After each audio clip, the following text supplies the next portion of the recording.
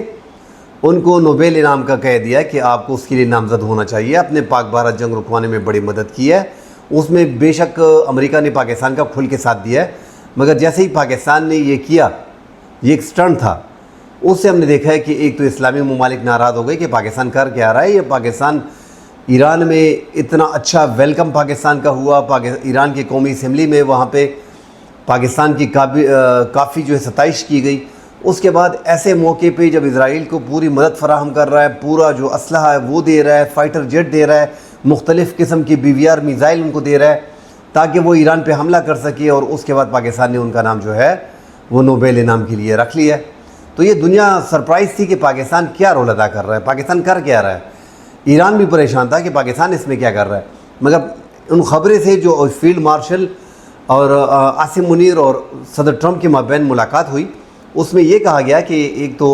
2 ہفتے کا ٹائم اس لیے دیا گیا ہے کہ پاکستان کی فیلڈ مارشل جو ہے وہ بات کریں گے، وہ زیادہ جانتے ہیں ایران کو، جس طرح ٹرمپ نے کہا تھا تو وہ بات کریں گے ادھر، اور اسرائیل سے بات کرے گا امریکہ، اور بات کرنے کے بعد سیز فائر کوشش کی جائے گی کہ کسی طریقے سے سیز فائر ہو۔ تو پاکستان کو ایران کے ساتھ بات چیت پہ لگا دیا اور خود جو ہے وہ ایران پہ حملہ کر دیا۔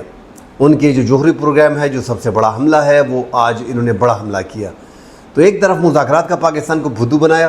پاکستان کے ساتھ وعدہ خلافی کی، امریکہ نے ساری عمر یہی کیا ہے، مگر پاکستان کے جتنے بھی جنرلز ہیں، پاکستان کے جتنے بھی ہمارے سیاستدان ہیں، جتنے بھی ہمارے وزیر اعظم گزرے ہیں، ان سب کو سوچنا چاہیے کہ امریکہ کسی کا دوست نہیں بن سکتا۔ امریکہ ساری عمر اپنے مفاد کے لیے کام کرتا ہے، اور پاکستان جیسے ملک کی ضرورت ان کو پڑتی ہے۔ وہ پاکستان ایک ایسے خطے میں واقع ہے کہ امریکہ کی کافی ضرورت ہوتی ہے، پہلے افغانستان کے حوالے سے تھی، اب ایران کے حوالے سے اہمیت اختیار کر گئی ہے۔ تو پاکستان کو یہ چیزیں ذہن میں رکھنی ہے کہ امریکہ اپنے مفادات حاصل کرنے کے لیے کچھ بھی کر سکتا ہے، یہ تو وعدہ خلافی ہے، بہت سی ایسی چیزیں ہیں جو اس سے وہ مکر سکتا ہے۔ تو پاکستان کو اپنے پڑوسی ممالک کو، اسلامی ممالک کو، جو پاکستان اور بھارت کے مابین جنگ کے دوران ایک محدود جنگ تھی جس میں پاکستان نے کمال بہادری سے دشمن کے 6 سے 7 فائٹر جیٹ کو گرا دیا تھا، اس سے پاکستان کی دنیا میں ایک عزت بنی ہوئی تھی، اس عزت کو مینٹین رکھنا ہوگا۔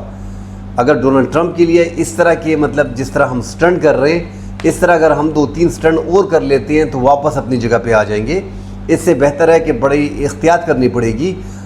ایران کے ساتھ کوئی بھی، میں یہ نہیں کہہ رہا کہ ایران کے ساتھ جنگ میں آپ چلے جائیں اور اپنے آپ کو مشکل میں ڈال دیں، دنیا کا کوئی بھی ملک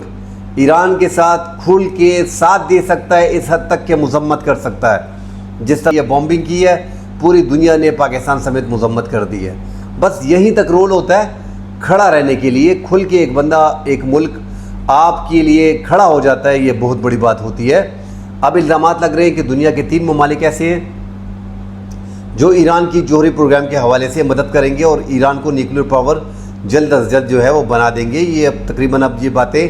یورپی الیکٹرانک میڈیا جتنا بھی مغرب کا ہے وہ اس کو اٹھا رہا ہے۔ اس میں شمالی کوریا کا نام سر فہرست لیا جا رہا ہے، اور شمالی کوریا کے بارے میں ناظرین ہم جانتے ہیں کہ وہ تو اس کے پاس میزائل کا ایک ذخیرہ ایک ڈھیر موجود ہے، اور وہ تو ایسے ہے کہ وہ بیٹھا ہوا ہے، اسرائیل کی بھی سخت خلاف ہے، اس کو دنیا نہیں چھیڑ رہی، مگر راستے پہ جاتے ہوئے ہر بندے کو وہ چھیڑ رہا ہے، مگر اس پہ کوئی حملہ نہیں کر رہا۔ تو وہ چاہتا یہی ہے کہ میں کسی ملک کے ساتھ بیٹھ کے کسی ملک کے ساتھ جنگ کروں تاکہ اپنے میزائل استعمال کر سکوں اور دنیا کو دکھا سکوں، مگر دنیا اس پہ کوئی انگلی وغیرہ نہیں اٹھائی جا رہی، اس کو تنگ نہیں کیا جا رہا، اسلامی ممالک کو تنگ کیا جا رہا ہے۔ تو اب مغرب میں آوازیں اٹھ رہی ہیں کہ شمالی کوریا جو ہے وہ زیادہ مدد کر سکتا ہے ایران کی، چین مدد کر سکتا ہے اور رشیا مدد کر سکتا ہے، اور رشیا پہلے بھی کہہ چکا ہے کہ جوہری پروگرام میں ہم ایران کے ساتھ ہیں اور ایران کی مدد کرتے رہیں گے۔ پاکستان ان کی جو جوہری پروگرام ہے ایران کا، اس کی پاکستان حمایت کرتا ہے، مگر پاکستان ان میں ان کی مدد نہیں کر سکتا۔ بہرحال حالات ناظرین اب اس نہج پہ آ گئے ہیں کہ جنگ جو ہے آگے پھیلتی ہوئی دکھائی دے رہی ہے۔ یہ جو آج ایئر سپیس استعمال ہوئی ہے ناظرین، یہ انڈیا کی ایئر سپیس استعمال کر کے یہ کارروائی جو کی گئی ہے، یہ انڈیا کی ایئر سپیس کو استعمال کیا گیا ہے۔ 40 سے زائد بیلسٹک میزائل آج تل ابیب پہ، خیفہ میں اور دیگر اسرائیل کے مختلف شہروں میں جو ہے وہ داغے گئے، اور کافی بڑی تباہی جو ہے خیبر میزائل نے وہاں پہ مچائی۔ ان کے پلازے ان کے جو فوجی اڈے تھے ان کو نشانہ بنایا گیا، کیڈٹ کالج کو نشانہ بنایا گیا، ان کے جو دیگر ٹریننگز تھی ٹریننگ جو ان کی افواج کی ہیں ان کو نشانہ بنایا گیا، جو 7 حساس ادارے ان کے دفاتر کو نشانہ بنایا گیا، ان کی جو پولیس کی دفاتر ہیں ان کو نشانہ بنایا گیا، سٹاک ایکسچینج ہے اس کو نشانہ بنایا گیا ہے۔ تو زیادہ تر ان کے جو اہم مراکز ہیں ان کو نشانہ بنایا گیا ہے، اور ایسا لگ رہا ہے کہ وہ مکمل طور پہ جس طرح اسرائیل نے غزہ میں حالات خراب کیے ہوئے ہیں، ان کے گھر تباہ کیے ہوئے ہیں، سینکڑوں ہزاروں گھر اور اس طرح لوگوں کو شہید کیا ہے، اسی طرح کافی ہلاکتیں جو ہیں وہ اسرائیل کی ہو رہی ہیں۔ ہر دن 40-50 فوجی ان کے مر رہے ہیں۔ جو دھماکے اور جو میزائل بیلسٹک میزائل، حالانکہ یہ شیلٹر میں جا رہے ہیں، اور شیلٹر میں جانے کے لیے چائنیز جو وہاں پہ موجود ہیں، ہندو جو انڈیا کے موجود ہیں، دیگر ممالک کے لوگ موجود ہیں، ان کو شیلٹر میں نہیں چھوڑا جا رہا۔ شیلٹر میں صرف اجازت ہے یہودیوں کو، اور یہودی اس شیلٹر میں جا سکتے ہیں۔ تو یہودیوں کی نیچر بھی کچھ عجیب سی ہے کہ عام انسانوں کو اپنے برابر نہیں سمجھتے۔ بہرحال پاکستان نے جس طرح انڈیا کا غرور ہاتھ میں ملایا، اسی طرح ایران نے جو ہے وہ اسرائیل کا غرور ہاتھ میں ملا دیا ہے۔ اب امریکہ اس کو بچانے کے لیے آ گیا، صرف اس کو بچانے کے لیے، اور آگے اگر یہ جنگ 10-12 دن مزید چلتی ہے ناظرین تو اسرائیل جو اس خطے میں واقع ہے جہاں پہ، تو اس کا مطلب صفایا ہوتا ہوا نظر آ رہا ہے۔ جس انداز میں بیلسٹک میزائل ایران داغ رہا ہے، اس سے تو ایسا ہی لگ رہا ہے کہ آگے اسرائیل کے لیے کافی مشکلات آئیں گی، اور دنیا کو بھی پتہ چل گیا کہ اسرائیل جو اتنا بڑا دعویٰ کر رہا تھا ہر چیز کا، وہ صرف پانی کا بلبلہ نکلا ہے۔ کل ناظرین اگلے پروگرام میں حاضر ہوتے ہیں، ڈیٹیل سے بات کرتے ہیں۔ فی الحال کے لیے اجازت دیجیے، اللہ حافظ۔